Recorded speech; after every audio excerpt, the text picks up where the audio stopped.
Hello guys and welcome, it is ThatSrb2DUDE here today bringing you yet another Splatoon 2 video, because if you weren't awake last night, or I guess in the middle of the day for America, Splatoon 2 version 4.0 was recently released, and Nintendo decided to, throw out another Nintendo Direct and also threw in the Splatoon 2 version 4 trailer. So today's video, I feel like we are going to go and basically dissect all the information that we can take from this trailer, because there has been things on Tumblr that's been kind of saying what everything is, but I'm just gonna give you guys my thoughts on some of the things that are going to be released for version 4.0 and the incoming version 4.1. So let's get started. So as the trailer starts with all its anime glory, the first thing we notice is the KENSA collection. Now this has already been released into the game. They basically released 5 new weapons: the KENSA Splatter Shot, the KENSA Splat Dualies,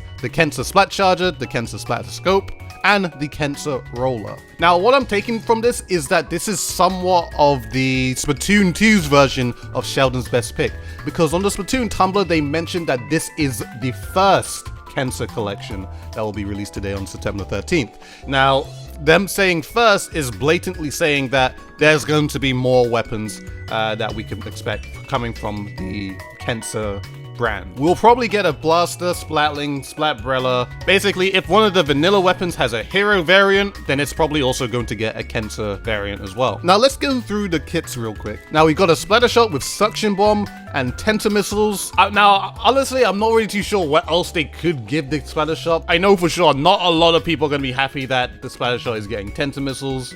One thing for sure though is that it can get Tenta Missiles pretty fast, since its special meter only goes up to 180, so put a little bit of special charge on that.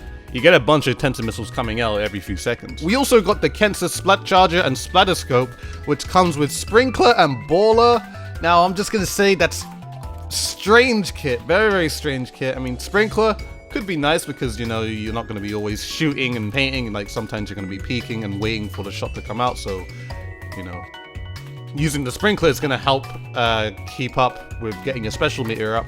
But Baller, kind of odd. I feel like it's going to be a thing where you're only really going to be using the Baller for defense, so like if anybody comes up to you, then you're going to Baller on them, so that's pretty much where I can see where this kit is going. But we also got the KENSA Splat Dualies that also has Suction Bomb and Baller. This will probably be pretty decent for, I guess, game types like Clan Blitz. Another decent weapon that has Baller and also can get Baller pretty fast, so could expect to see some play used by this weapon. Suction Bombs are always good, so I wouldn't be surprised if there's going to be a rise in this weapon. And lastly, we got the KENSA Splat Roller with Splat Bomb and Bubble Blower. Now, by far, I think this one is the most interesting out of the 5 that we have, mainly because this is a frontline weapon that's getting Bubble Blower, which this is the first of its kind. So this is actually something I've always really wanted, because I honestly felt like that if any frontline weapon in the game would get Bubble Blower, it would probably be really strong, because you can literally rush into areas and have these huge shields up as you rush into these areas. So honestly, I think this is going to be really good for the Splat Roller in general, and I'm not going to be surprised if we could start seeing a rise of these. Now that's just 10 seconds into this version 4 trailer. Splatoon 2 version 4 then go on to reveal that there is going to be a new map. Now in the Splatoon 2 Tumblr, they mentioned that this is going to be the very last new map coming into Splatoon 2.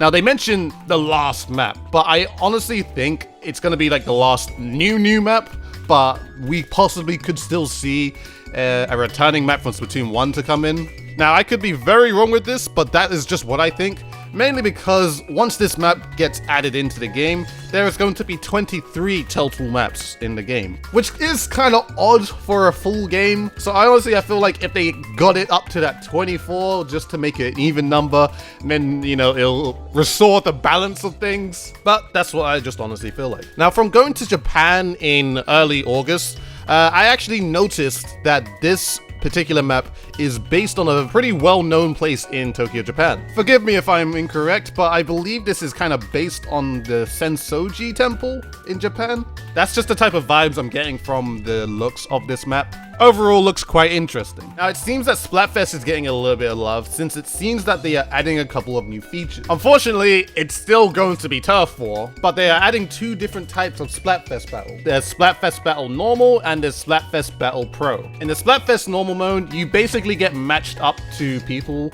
that have a similar win streak compared to yours. So it's pretty much matchmaking to help you pair up with people that are on the same win streak as you. Also, the amount you inked is added to any win bonus you get to determine your, dare I say, clout. I didn't stutter. Clout. Yes, so you can literally raise your clout while playing Splatfest if you do good. That's pretty much all I'm gonna go on with that. If you just do well, you get more clout. Why Nintendo? For Splatfest Pro mode, it is basically the original Splatfest, where you are raising your Splatfest power to get into, I guess, the Splatfest Top 100. So if you've played Splatfest before, it's the exact same thing that you've already played. There's also a new thing called 10 times battles and 100 times battles. Now, these types of matches, you basically have to get lucky getting into them. Basically, your contribution points are either times by 10 or times by 100, depending on what type of battle it was. If it was 10 times battle, times by 10. If it was 100 times battle, times by 100. That's pretty much all it is. Now, moving on to the more interesting stuff of the 4.0 trailer, there seems to be a new sub-weapon that we're going to get that seems to be a grenade that you cook before you throw it, or a grenade that you have to shake before you throw it, however you guys see it. From looking at the trailer, it seems like the longer you hold this grenade, the bigger it's going to get, so it seems like something that you cook / shake for you to throw it and make a bigger explosion. Very, very interesting, and I won't be surprised if we see this on more of the KENSA variants in the future. Now, continuing on in the trailer, we get this very small glimpse of a new special weapon that seems to be coming into Splatoon 2 as well. It's this massive hammer, and honestly, I have no idea what it's going to do. Like, it's just a massive hammer, so it could be a thing, like a melee weapon where you kind of run around and you smack people down with a hammer to also apply ink down, so I'm not too sure. So there isn't really too much we can take from this other than that we know that there's going to be a new special that's a massive hammer. Cool. They also seem to show this other new special that seems to be the Spirit Bomb from Dragon Ball Z. People of the universe, send me your energy. Now, looking at this special, I'm not even too sure if it really is a new special or possibly a Splashdown rework. Now, if you didn't currently know, Splashdown in this game is nerfed to all hell, and I don't think my video that, the Splashdown video of how you take it out helps it one bit. And I'm saying this mainly because the animation of this Spirit Bomb special, let's just call it that for now, is very, very similar to how a Splashdown looks like when you go up into the air. So I'm just kind of thinking, will every single weapon that has Splashdown currently be changed to this? Or is this its own unique special? I'm very curious on this one because it's just so similar to how Splashdown looks, I think. But of course, I could be wrong. And that's pretty much it. That's all the information that we've got from the Splatoon 2 4.0 trailer. 4.0 is already out now. The KENSA collection is already out. The Splatfest change is already out. So that's what you can expect to download on your Switch today. And version 4.1, with the new sub-weapon, the new special weapons, and the new stage, will be out in early October, possibly the 1st of October, when they switch the rank rotations up and stuff. So that's pretty much where we can expect to see everything coming out. I also just want to mention again where it says version 4.1, where it says special weapons. Now, I don't know if it's just a thing where they're teasing where, hey, the Splashdown weapon is going to be a completely different new special, or we're actually getting 2 brand new special weapons for different weapons coming into the game. So really, I'm not too sure. But let me hear from you guys in the comment section below. Let me know what you guys think of all of this new stuff coming into Splatoon. Weapons, maps, and updates are all going to end on December, but Splatfest and balance patches are all going to end around July 2019. So content is going to stop around in December, but at least they're going to still support the game up until July. But yeah, pretty much that is going to be all. Hope you guys have enjoyed this video. Please, if you did, please like, favorite, comment, and subscribe to the channel if you have not already. Follow me on Twitter and Twitch, both in the description below. Do it for both of you feeling generous. And as always, guys, this has been ThatSrb2DUDE, and I shall see you guys in a future video.